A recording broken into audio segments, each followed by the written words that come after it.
पिछड़े वर्ग के खास तौर से हिंदू भाइयों से कहना चाह रहा हूं, हमारे पिछड़े वर्ग के हिंदू भाइयों से कहना चाह रहा हूं, मेरी बात को आप याद रखो।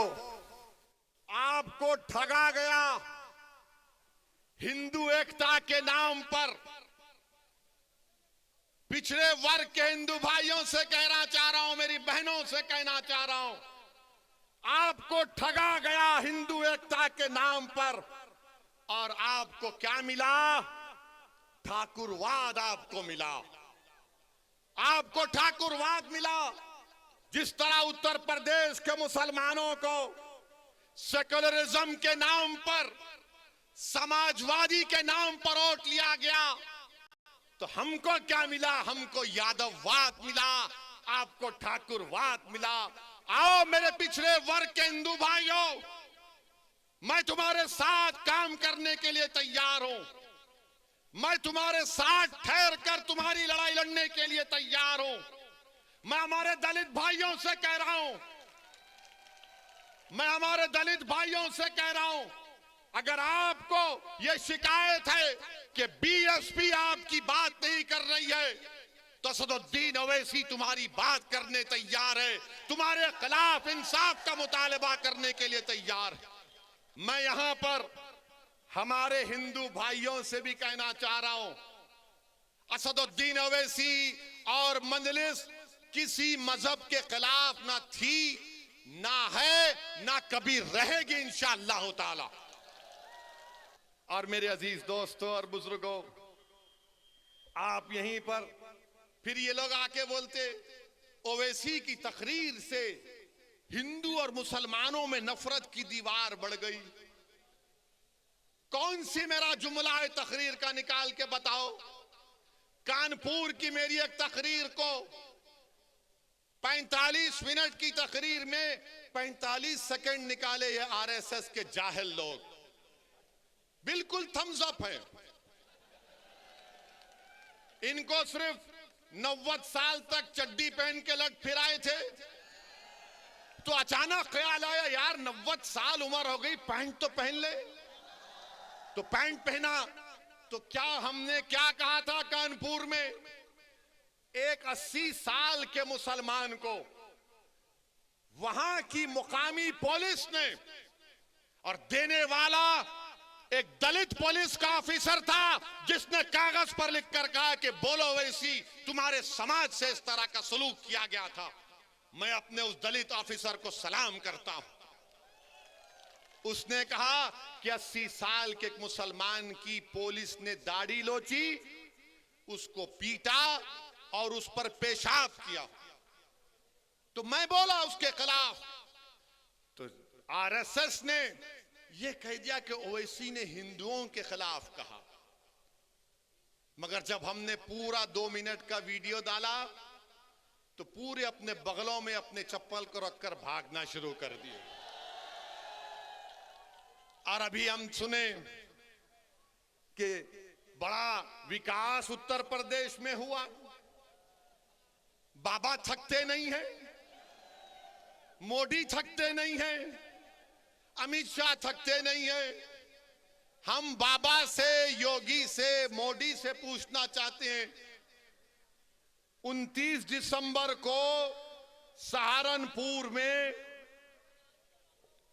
आंख के कैटरैक्ट का ऑपरेशन हुआ था, जिसमें से 27 लोगों की बीनाई चले गई। बताओ योगी आदित्यनाथ, ये आपकी सरकार में आंख का ऑपरेशन हुआ कैटरैक्ट का, सबकी बीनाई चले गई 27 लोगों की। तो अमित शाह बोलेंगे निजाम,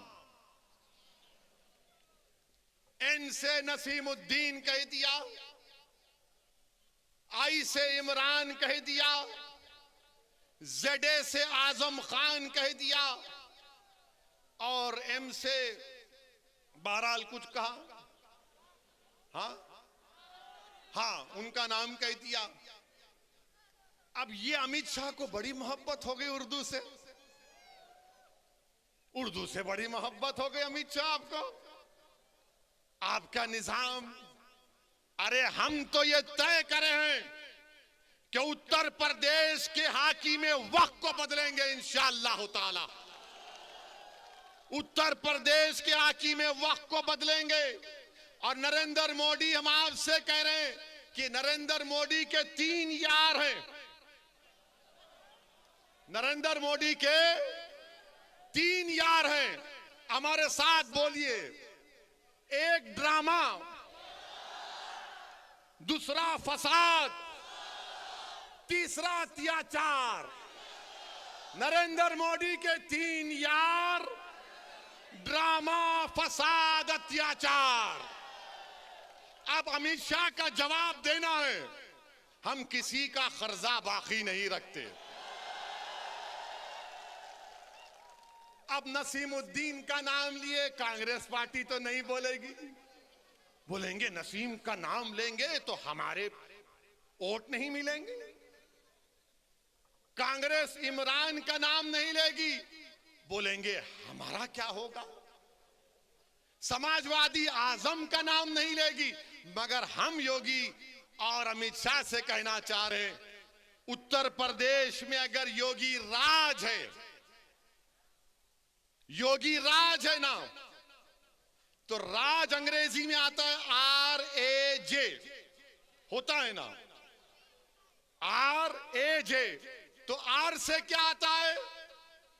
रिश्वत। A से क्या आता है? अपराध या फिर आतंक।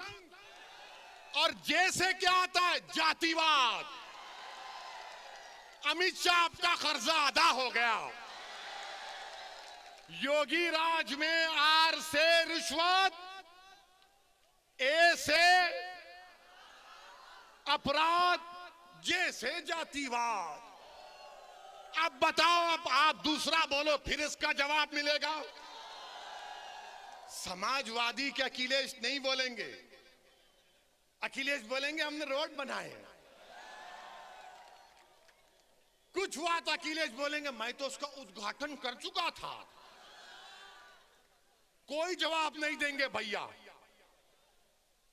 यकीनन अखिलेश ने उद्घाटन किया, तुमने मुजफ्फरनगर का किया और योगी की सरकार ने एनकाउंटर पर उसका खात्मा किया। तुमने किया था ये सब। तुमने जो कुछ शुरू किया उसको बीजेपी ने मुकम्मल किया। आज